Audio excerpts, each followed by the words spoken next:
Hello বন্ধুরা, কেমন আছো? আশা করি ভালো আছো। আমিও ভালো আছি। এই দেখো বন্ধুরা, তোমাদের সাথে আজকে আমি শেয়ার করব আলু টমেটো দিয়ে ট্যাংরা মাছের পাতলা ঝোল রেসিপি। যা গরম পড়েছে, এই গরমে কম মশলা দিয়ে খাওয়াই বেটার।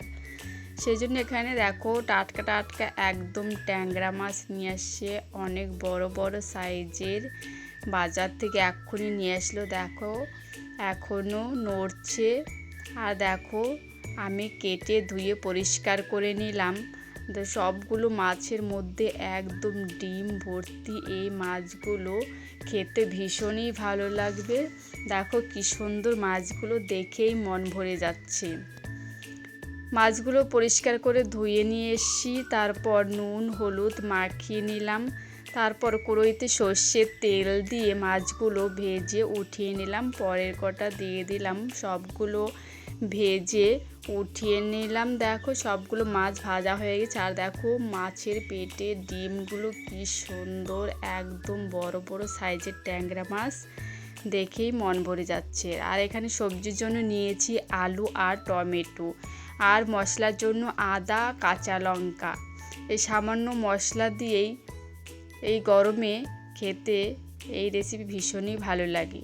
তারপর মাছ ভেজে উঠিয়ে নিলাম। ওই তেলের মধ্যে ফোড়ন দিয়ে দিলাম জিরে তেজপাতা আর শুকনো লঙ্কা দিয়ে আলু টমেটো দিয়ে ভালো করে নাড়াচাড়া করে কষিয়ে নেব, যতক্ষণ না টমেটোটা ভালো মতন ভাজা হচ্ছে।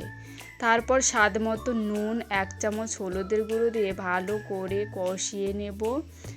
তাহলে আলুটা যত ভালো কষানো হবে, তরকারির স্বাদটা কিন্তু দ্বিগুণ বেড়ে যাবে।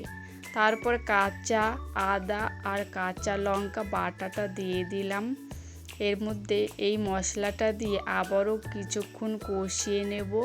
মশলাটাও ভাজা হবে আর সবজিটাও। দেখো মশলাটা আর সবজিটা কি সুন্দর ভাজা হয়ে গেছে, আর মশলার গা থেকে, সবজির গা থেকে তেলও ছেড়ে দিয়েছে। তারপর পরিমাণ মতন জল দিয়ে দিলাম। জল দিয়ে কিছুক্ষণ বাদে ফিরে আসছি। দেখো বন্ধুরা, কিছুক্ষণ বাদে ফিরে আসলাম। আর দেখো এরকম টকবক করে যখন ঝোল ফুটছে, তখন ভেজে রাখা মাছগুলো দিয়ে ভালো করে নাড়াচাড়া করে দিচ্ছি। মাছগুলো ঝোলের সঙ্গে মিশিয়ে দিচ্ছি, যাতে মাছগুলো ভালো একদম তরকারির সঙ্গে মিশে যায়। তারপর কিছুক্ষণ ঢাকনা দিয়ে রেখে দেব। তারপর কিছুক্ষণ বাদে আবার ফিরে আসলাম। দেখো একটু এখানে 1 চামচ জিরের গুঁড়ো দিয়েই নামিয়ে নেব। দেখো তরকারিটা কি সুন্দর হয়েছে। দেখো একটু 1 চামচ জিরের গুঁড়ো দিয়ে নামিয়ে নিলাম। আর কি সুন্দর কালার এসছে। আর এই গরমে কম মশলা দিয়ে খাওয়াটাই বেটার। আর দেখো একদম গরম গরম ধোঁয়া উঠছে। কেমন লাগলো ভিডিওটা বলবে প্লিজ কমেন্ট করে। যদি ভালো লাগে প্লিজ সাবস্ক্রাইব করে আমার পাশে থাকবে। কেমন লাগলো বলবে প্লিজ।